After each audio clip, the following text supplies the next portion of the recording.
Dagen van der Meer is hier ooit trouwd, die komt mee uit de Westrijn.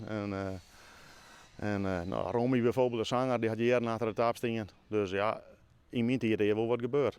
En nu gaat café Het Witte Hoes in Twieslerheide voor het eind van deze maand nog in de vlakte.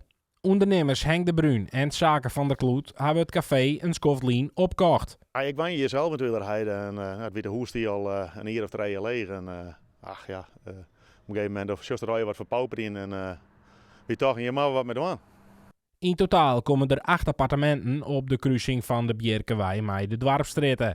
Voor de ondernemers wie het wel duidelijk dat de kroeg geen terugstart meer maatje zo. Uiteindelijk is het wel het centrum van Twieslerheide en dat is op zich een hele mooie locatie.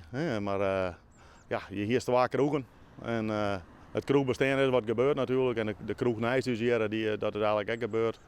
Dus we zijn van wie wil er echt wat moois van maatje. En echt voor later. Een keer later komt ze weer en zei ja, dat gaan we toch mijn want maar even dingen. En natuurlijk hopen we er natuurlijk een beetje rendement uit te krijgen. Daar doen we het ook nog voor, maar ja, dat is net de hoofdzaak. De hoofdzaak is een leefbaar Twieslerheide te houden en het ongezocht van de trog in de dik te verbeteren.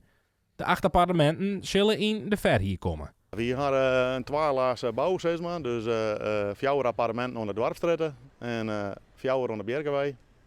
En dan 2 heeg. Dus, en er zit nog een lift in. 2 slaapkamers komen erin. Dus het zijn een heel mooi appartement van 84 meter. En een mooi balkonnetje. Wat was nog meer?